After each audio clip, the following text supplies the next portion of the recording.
Quem está falando é Regiane Cunha, sou terapeuta especialista na superação da depressão e da ansiedade. Só cuidar das pessoas depressivas que sofrem com um pensamento um pouquinho parecido. Só que enquanto na ansiedade eu tenho a crise do evento futuro, que faz com que eu tenha pensamentos, na depressão, né? Porque na ansiedade estou quase sempre indo lá na frente, resolvendo o que está lá na frente. Na depressão eu tenho motivos para voltar lá atrás. Então, se o meu pensamento nesse momento estiver mais relacionado com coisas que eu passei, com o meu passado, eu posso estar entrando no limbo da depressão. Eu posso estar transitando da ansiedade para a depressão. Ou eu posso já estar em depressão. E como que eu sei? Porque os meus pensamentos agora estão relacionados a eventos do passado. Ninguém gosta de mim. Eu sempre fui horrível em casa. Ninguém nunca me valorizou. Eu nunca tive importância para ninguém. Meus filhos já nem me visitam. Minha mãe nunca quis saber de mim. Sempre disseram que eu nunca ia ser ninguém. E é verdade, eu não vou ser ninguém. Quando eu começo a pensar com preocupações nessa ordem, pensar que eu estou atrapalhando a vida do meu marido, atrapalhando a vida dos meus filhos, eu sou um estorvo, eu estou com pensamentos intrusivos. O que é muito importante a gente entender aqui nos pensamentos intrusivos? Os pensamentos intrusivos já não vão ter a mesma resposta que tinham na ansiedade, que o cortisol, quanto mais eu pensava, a noradrenalina atacava e reações no corpo. Não. Agora, nos pensamentos intrusivos, o meu corpo já percebeu que eu não consigo responder. Então, o que ele faz? Quando eu começo a ter pensamentos a mais, eu entro no modo casulo.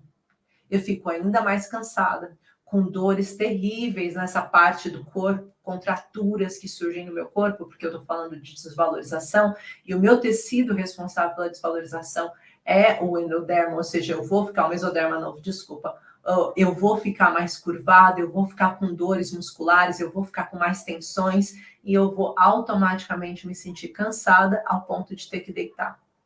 Posso ter enxaqueca, se o meu gatilho for perda, posso ficar com dores também no estômago, sentimento de quase como uma queimação, uma azia. Vou ter dificuldade de ter um sono completo e regenerador por conta de um pensamento intrusivo. Então, a diferença é que o meu corpo tentou reagir sempre de uma forma na ansiedade, que ele não achou resposta e ele passa a reagir de uma outra forma na depressão. Então, a gente precisa combater esses pensamentos. E aí existem coisas aqui que são muito importantes para a gente entender, que são a forma que nós temos de criar esses pensamentos na nossa história, eles estão muito ligados às nossas crenças centrais negativas. O que são essas crenças centrais negativas? As crenças centrais negativas é aquilo que você vê de você. Para trazer uma lucidez aqui para esse momento, nós temos a nossa autoestima, que é como eu me sinto, e nós temos a nossa autoimagem, que é como eu me vejo, e como eu acho que o mundo me vê. Isso é a minha autoimagem. Eu acho que o mundo me vê como uma pessoa triste, eu acho que o mundo me vê como uma pessoa imprestável, eu acho que o mundo me vê como uma pessoa que não consegue nada. Isso é como eu acho que o mundo me vê. Não quer dizer que o mundo me veja assim. Mas isso é o que vai formar a minha crença raiz.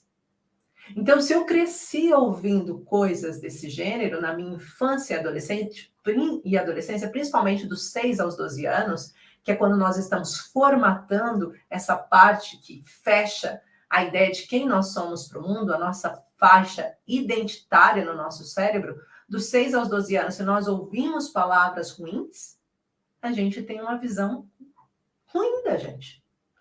E aí você vai dizer, Gi, mas até uma certa idade eu me achava muito boa, estava tudo bem, e agora, na depressão, eu passei a me ver com outros olhos. Aí eu vou te dizer, na verdade, você se viu bem porque você conseguiu armazenar aquela crença.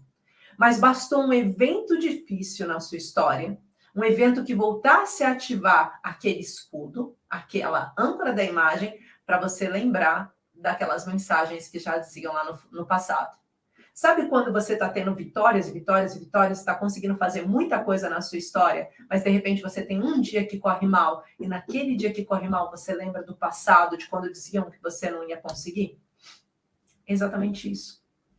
Existem algumas experiências negativas que foram importantes na nossa história, que fizeram com que a gente colocasse as crenças como algo muito forte. Nossa mente só tem o positivo e o negativo. Então, se ela armazena o positivo e o negativo, ela armazenou essa ideia de que algo ruim sobre você é forte demais. E aí você não consegue hoje em dia combater, porque você começa a dar razão para esse pensamento. E a forma de você dar razão para esse pensamento é simples, porque na vida inteira você aprendeu mais a sentir a dor da tristeza, do elemento negativo na sua história, do que a alegria do positivo. Exemplo, você chumba de ano um único ano na sua história e você se culpa ou lembra desse evento para o resto da vida. Mas você passou 12 vezes.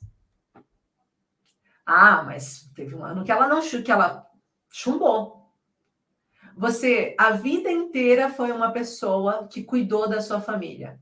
Aí, no dia em que você vira e diz, olha, infelizmente, hoje eu não posso fazer nada por você, eu não consigo te ajudar. Aí a sua família olha para você e diz assim, tá vendo? Você só pensa em você. E aí você diz assim, poxa, eu pensei em vocês a vida inteira. Eu sempre fiz por vocês, eu sempre coloquei vocês acima de tudo. E como que agora você vem me dizer isso na minha cara, que eu só penso em mim? Por um único evento, você passa a ser a amada fita. Então é importante a gente conseguir compreender que a nossa sociedade ensinou isso para a gente o tempo todo. Que existe o bom e o mal, mas o mal a gente vivencia. E aí eu vou chamar a atenção aqui um pouquinho, eu acho que tá bem, o Brasil também tem um pouco disso, mas aqui em Portugal, culturalmente, a gente tem o fado. Fado significa destino. E a gente vive essa tristeza com muito mais força. A gente vivencia essa tristeza. Tanto para a gente referenciar um pouquinho, não é uma crítica de todo, né? Eu tenho meu pai português, moro em Portugal há 20 anos e sou muito feliz aqui.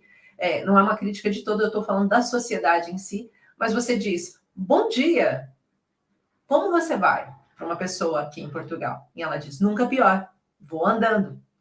No Brasil, a pessoa está terrivelmente na Você pergunta, bom dia, tudo bem? Como você vai? Vou bem, graças a Deus. E segue a vida. Então, a forma de ver diferencia e faz com que a gente ainda aprenda mais a somatizar o negativo do que a ver o positivo. Então, nós precisamos conseguir sair desse espaço de somatizar o negativo e começar a somatizar o positivo. Aí muitas pessoas falam assim, ah, mas isso de afirmações positivas não resultam. Tenta, então, passar uma semana inteira falando que você é imprestável, que você não presta, que você não serve para nada, que você é um zero à esquerda, que você não vai dar conta, que você é isso, que você é aquilo. Só palavras ruins para você e ver como você se sente no final da semana. Agora, faz o contrário. Passa uma semana inteira dizendo você vai conseguir, você é capaz, eu confio em você. Não precisa que ninguém diga o seu valor, eu sei que você tem valor. Se olhando no espelho e dizendo assim, eu confio em você. A gente vai vencer essa depressão, a gente vai vencer essa ansiedade. E veja como você se sente no final da semana. Isso tudo porque nós necessitamos criar essa imagem. Da mesma forma que o meu cérebro absorve o negativo, ele também absorve o positivo. Só que nós fomos treinados a absorver mais o negativo do que o positivo. Então, qual a ideia central? Se a gente precisa desconstruir as crenças negativas, nós precisamos entendê-las.